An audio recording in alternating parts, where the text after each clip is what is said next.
From years of anxiety to warrior and mentor, Bradley Robinson created the Anxiety Project to help you end your anxiety naturally. Let's mold the new you and let's end anxiety together. Hello, everyone. Welcome back to the Anxiety Project podcast. This one, episode 246, we're diving into two questions sent in from you guys. The first pertaining to health anxiety and the perspective of someone with health anxiety. Why does someone narrow their focus in on their symptoms, and how can one break out of that narrow-mindedness? And then the second question is pertaining to toxic relationships, how one knows when their friend, their relative, their partner is toxic to them. How can one break out of that relationship? And when is the right time to do so? The first question from Nicole, she says, how can one break out of their health anxiety loop? And I think the best way, Nicole, to address this question is to talk about the mindset of someone with health anxiety. This is so important because the sufferer, they see the world through the lens, this narrow perspective, this lens of the unknown that has arisen in their lives. Now, the unknown, it's like the snake slithering into the garden. How do you divert your attention away from this snake? You look at it, you stare at it, it has your attention. It's like the chimpanzees who hit the trees when a snake slithers into their environment, and they literally stare at this thing, at this snake for hours. As long as the snake's around, they will stare at it. And I think this is so important to know when it comes to health anxiety, is that when the unknown arises, heart palpitations, weird, unusual, disturbing and uncomfortable sensations arise, you can't help but pay attention to it. And I think that everything at this point, everything that has been deemed irrelevant before is now relevant, because now your anxiety system is on. It's on high alert. And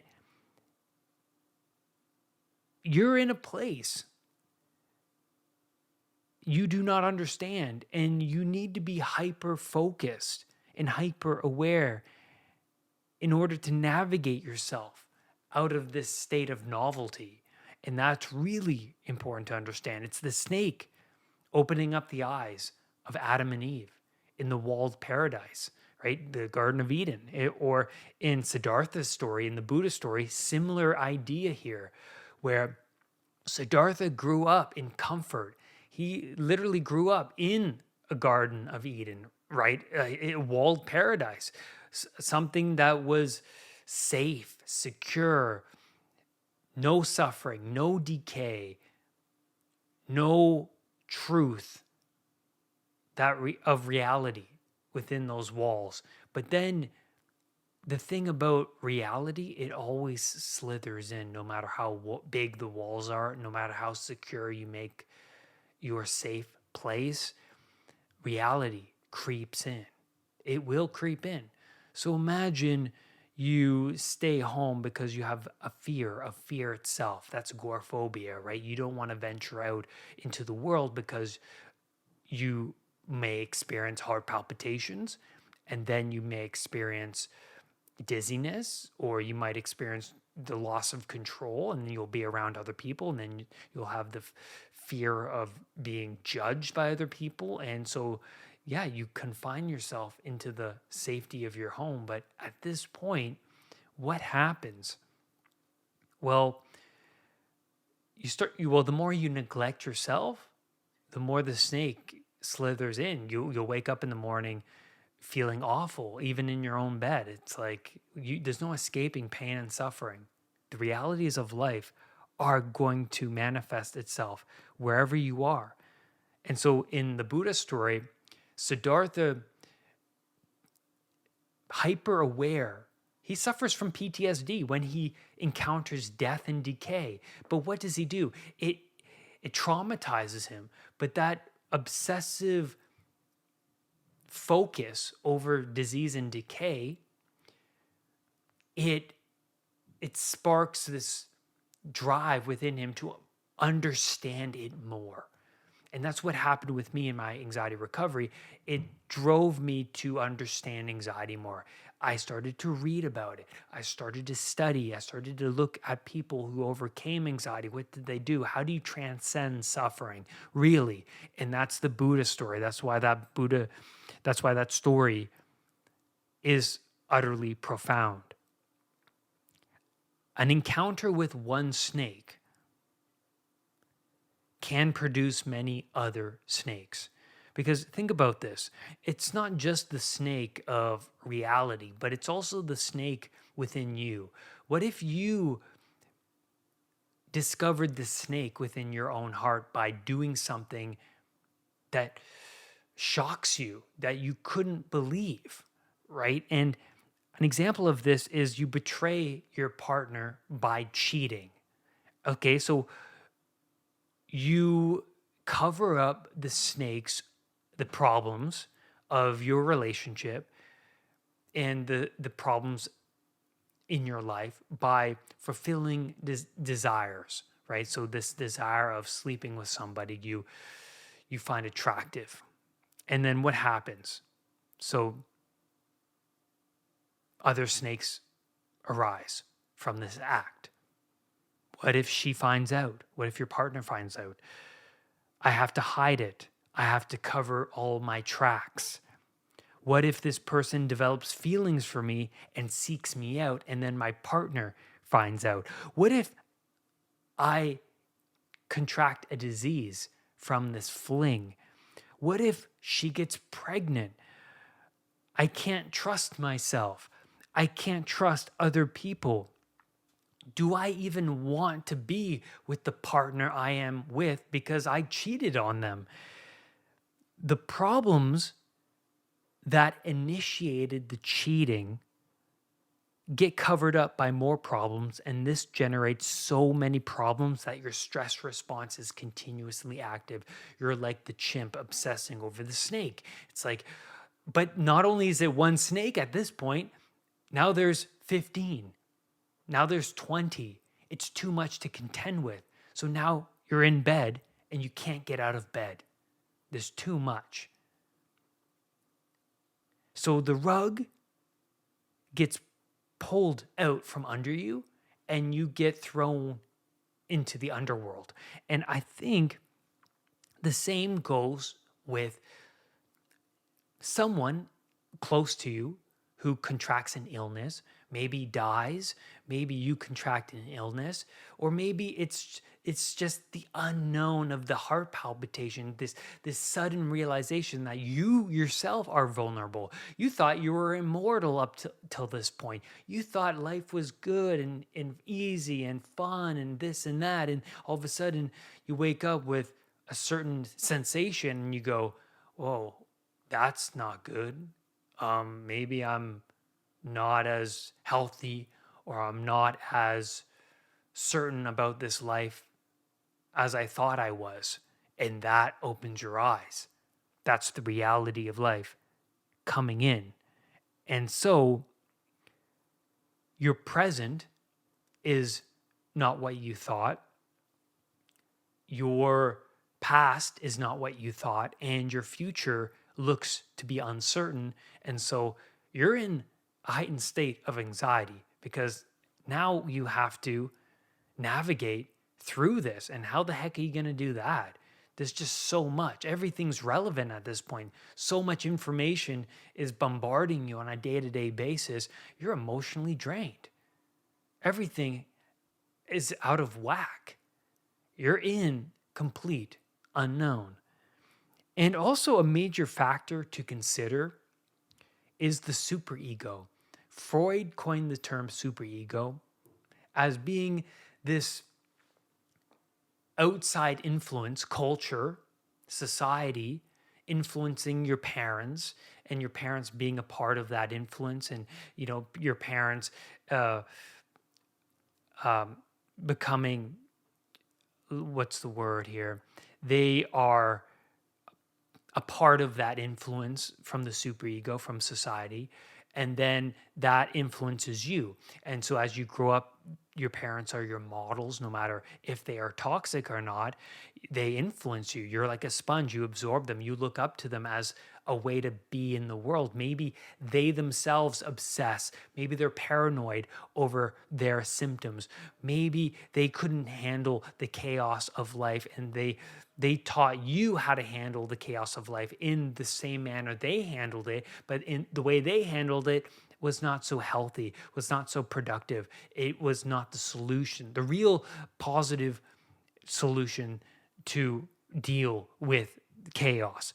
And so now that you're older, you have certain ways of acting when the unknown pops up. It's like the child who is eating dinner and there's a spider in the room, and the father reacts to the spider with extreme disgust, and they're afraid and they freak out, they yell and they scream, and the child, but before they do that, the child looks at the spider and then looks at the parent, right?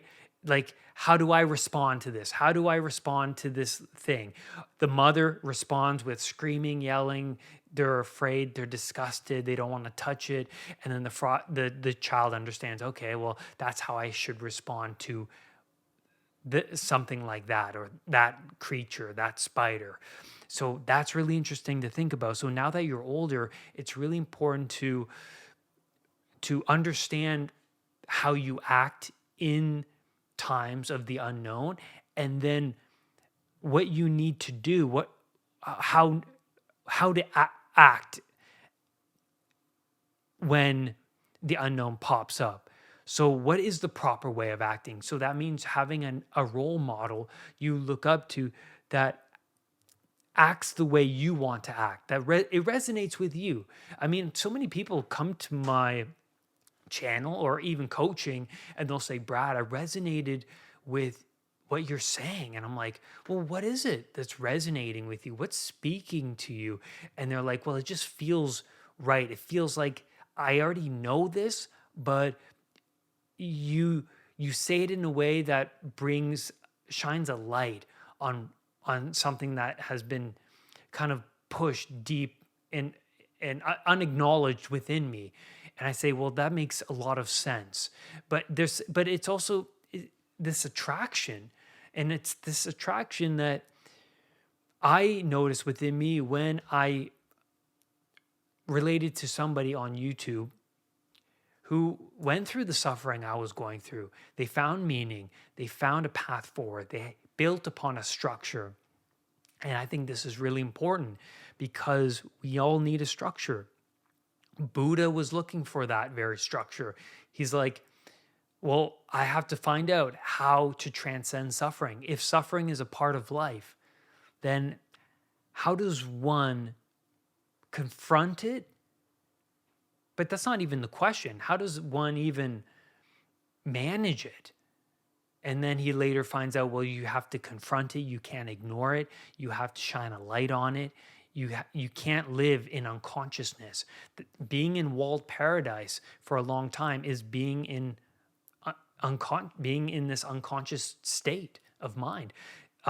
Naive, vulnerable, bliss, happiness. It's like, that's fleeting. That's fleeting. Because every human being on this planet, they understand that happiness, bliss, comfort, that doesn't last very long. And it's really fascinating for me to see in today's culture how this hedonistic lifestyle way of living, live in the moment, YOLO, eat junk food, how junk food is being promoted like mad. It's so unbelievable to me. Or you get the idea. It's like, or even being overweight is now being projected as something beautiful. Oh, you're okay the way you are. It's like, no, you're not okay the way you are. Because if you're suffering, that's that's a clear indication that you're not okay the way you are and that change is possible. Like when I found out that I could change if I wanted to, because I really thought I couldn't change. But when I found out from other people who really made a change in their lives that you can do it, that you just need to take these steps, there is a path. I was like, oh my God, that's a relief, because I don't want to be the way that I am. I'm suffering every day. So it's no joke. Life is full of suffering. Your daily habits may be producing more harm than good in your life. And talking to so many people suffering from anxiety, they view themselves as weak, vulnerable, fragile creatures. And it makes sense. And so how do you shift this perspective? Because this is a very interesting perspective. I think health anxiety is a sign that the way you're functioning in the world right now, it's not good enough and it needs to be updated, that you need to reconstitute your mode of being. You need a new frame of reference. And you have to make certain sacrifices on a daily basis that promote the identity you want to embody. So you have to have a vision of what this identity is. And you can't have this vision if you stay in your narrow-minded perspective and you continue to focus on your suffering day in and day out. So if you worry about your health, but you still smoke cigarettes, this is a really good example. Perhaps the fact that you view yourself as weak, fragile, and unhealthy is because that there is this internal feeling, there's this internal thought, maybe that it's a voice. Usually it's a voice or feeling that is saying to you, this behavior isn't such a good idea. What's the reward it's producing for you? Why are you smoking? And that's a whole nother journey in and of itself. But for somebody who asks me, well, Brad, where do I start? I have like the dragon is too big for me right now. The garden in my mind has overgrown. Where do I begin? And I say, well, for me, and I've noticed with many people, you have to start with one thing that you know that you would like to stop doing, but you can't seem to stop. And then you have to ask yourself, well, what would happen if I don't stop doing it? Well, if I don't stop eating sugar, this was a conversation I had with myself, then my body will continue to be inflamed. My body will still crash at 2 p.m. My body, illnesses, diseases could accumulate. And then what also helped with that was reading about sugar, reading a book that pertained to diet helped make this aim more detailed. It was very pixelated because we all start off with a vague goal of where we want to go. But then the more you study it, the more you read other people who pursued this aim, the more you go, well, that makes sense. I never thought about pornography that way, or I never thought about sugar that way, or cigarettes that way. God, I gotta quit, man, because that's horrible. So attaching a lot of pain to staying where you are with the behavior and a lot of pleasure to the growth, where are you going to end up a year from now if you pursued this goal? Oh my God, if I did that, how would I feel? What would I look like? My skin might be better, or, you know, I might feel healthier. I'd sleep better. Maybe I'll breathe more deeply. And so you have to take that jump into the unknown, because it is a jump into the unknown.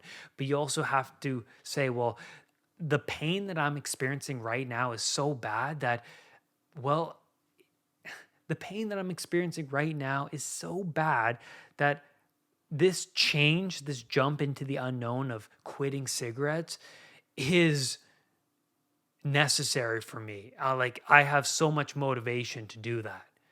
So what's your motivation? You have to make it clear. You have to write these questions down, sit with yourself, answer them, and buy books. Or you look at videos of people, watch videos of people who stop smoking cigarettes and learn from their experience.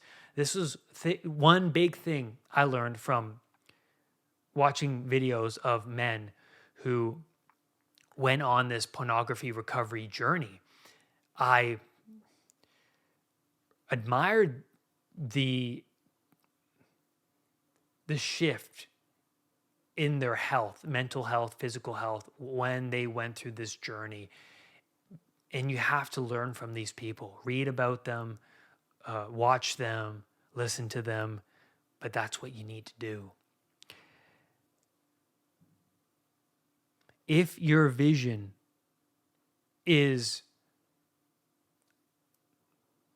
well, life's cruel, I can't change, and you're focused so intently on suffering, make the aim now. Make your vision, how could things be better for me? Create a vision board, write it out, watch people, read books. The next question comes from Leonard. Could you point out the signs of a toxic relationship and why they should be sacrificed? This is a really good question because I have experience in this, and I continue to have experience in this. This is something I contended with for a long time. These are really big questions I was wrestling with for years. And so the first thing I want to point out, the first sign that a relationship is toxic is that they become a record where the majority of the time they speak of their problems and how they have it bad.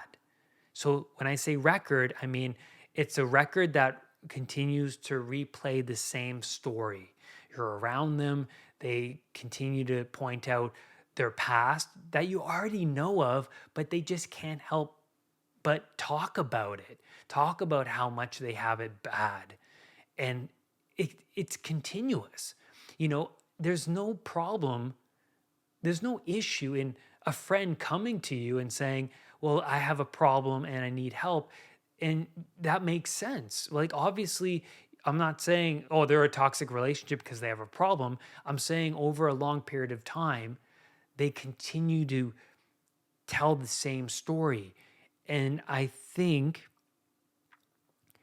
that these people, I've noticed, use their problem as a means to gain attention. And it makes them feel heard. It makes them feel appreciated. And the more that they unload these problems, the more they are withdrawing from your bank account, your emotional bank account. We all have an emotional bank account. So, for example, Maggie and I's emotional bank account, it's strong because our relationship is built on trust. It's built on, I would just leave it at trust. And I feel like if I were to betray that trust once, there's enough, I can withdraw a little bit of that emotion and then I have to rectify it, and I have to, make things right. But if I were to continuously withdraw from Maggie's emotional bank account, she's going to get to a point where she's going to know, well, Brad's continuously lying. Brad's continuously neglecting his household duties. Brad is continuously even neglecting his own health, right? It's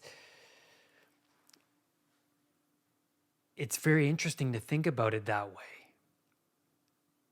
And a friend can do that, a relative can do that, a partner can do that, right? And if they continuously withdraw too much, then they're going to come to you with another problem, and you're going to be more annoyed than, I would say, humble or encouraged to help. They're going to feel like a burden at this point. You're going to react to them in a very negative, reflexive way rather than in a very curious and loving way. And another sign that someone is toxic is that they have a hard time adapting to social situations. So I've been around negative people who go off on these angry tangents. And it's a social gathering. And they go off on these angry tangents, and the other people in the gathering, they look uneasy and they look uncomfortable. You just have to look at them and they look uncomfortable. But the unconscious person doing the tangent, they can't read the situation and they don't understand when to stop. They can't read it. And also, some people want to be treated differently than others.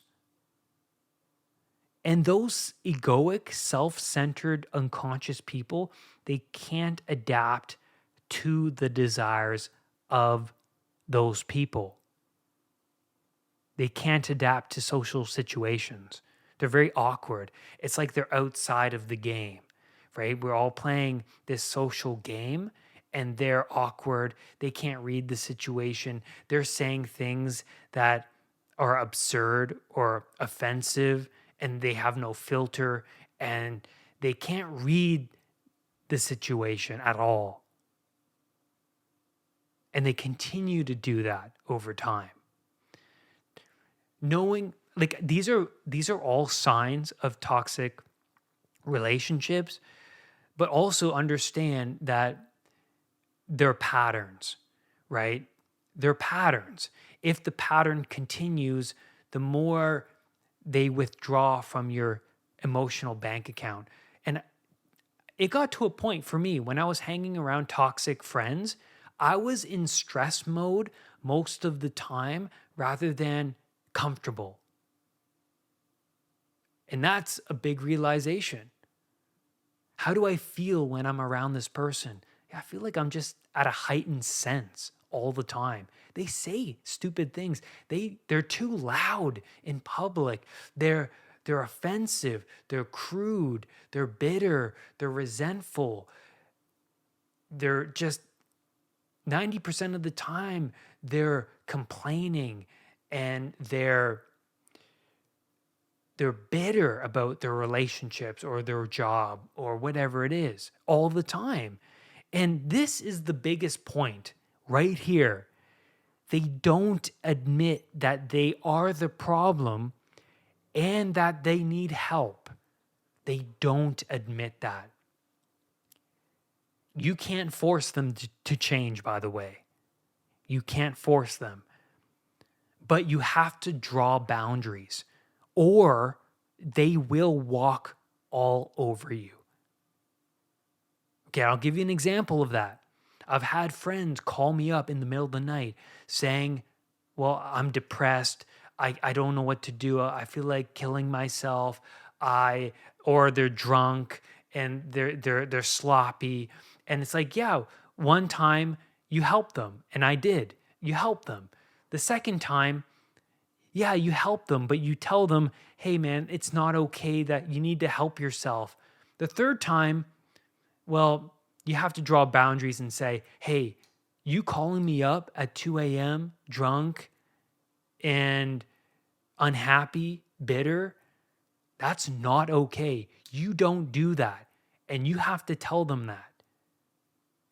And then they go, oh, okay, that's where I went too far. They have to know when they have gone too far. They need to know that. Or you're just going to be this too agreeable person where they end up using you for attention, for reassurance. And that's not really going to help them, is it? Because real help comes from when they go, okay, yeah, I actually have a problem here. I need help. Can you help me?